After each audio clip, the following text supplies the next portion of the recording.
அடிச்சு பிடிச்சிட்டான். ஆணையரவை அடிச்சு பிடிச்சிட்டான். ஆணையரை பிடிச்ச பிறகு அப்புறம் போயிடுச்சு களம். ஒரு கால் இருக்கு அண்ணன், உங்களுக்கு தெரியும் நம்ம அண்ணன் பால்ராஜ் ஒரு கால் தான், கட்டக்கால். இன்னைக்கு அந்த போர் காட்சிகள் எடுத்து இந்த கால் இப்படி இருக்கும், இப்படி எடுத்து வைப்பாங்க. சகதிகளை கட்டக்கால் மட்டும் வராதுல்ல, அது தூக்கி வச்சு போவாப்ல வாக்கியோட பேசிக்கிட்டு அடிச்சு பிடிச்சிட்டாரு. அப்ப என்ன சொல்ற, அதுல என்ன தெரியுதுன்னா, களத்தை இழந்தோம், காலத்தை இழந்தோம், ஆனா பலத்தை இழக்கல, திருப்பி அடிச்சு பிடிச்சிட்டாப்ல. அதான் நமக்கு கத்துக் கொடுத்தது. நீ தயாராயிரு, நமக்கான களம் நம்ம தயார் செய்ய வேண்டியதில்லை, அவர் தயார் செஞ்சு தருவாப்ல.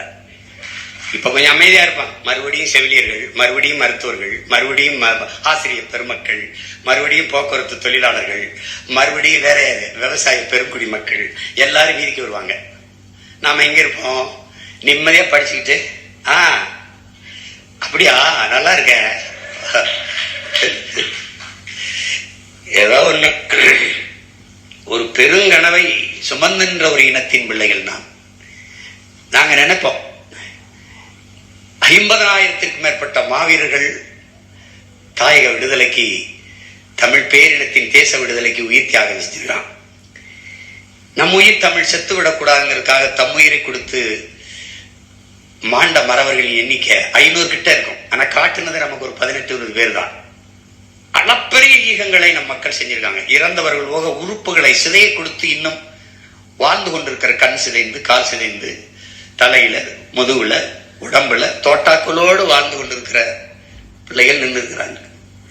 இது எல்லாருடைய தியாகத்தையும் விட மகத்தானது, தன் பெற்ற பிள்ளைகளை, பேணி வளர்த்த பிள்ளைகளை தாயக விடுதலைக்கு போய் தலைவனின் கீழே நின்று சண்டை செஞ்சு சாகு செத்துப்போன்னு அனுப்பின பெற்றோர்கள் இருக்காங்கல்ல, அவர்கள் தான் உலகத்திலே தமிழ் பேரினம் போற்றி வணங்கத்தக்க குலதெய்வங்கள்.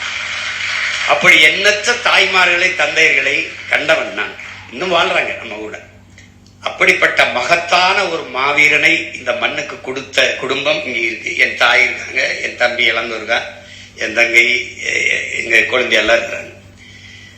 அதான் நான் சொன்னேன், உயிராயுதம் அறிவாயுதம் கருவி ஏந்திய இடத்தில் என் அப்பன் குரலாயுதம் ஏந்தி இந்த இனத்தின் விடுதலைக்கு கடைசி மூச்சையும் தன் தாயக விடுதலைக்கு அர்ப்பணித்தவன் நம்முடைய தகப்பன், நம்முடைய அப்பா தேனிசை செல்லப்பா அவர்கள்.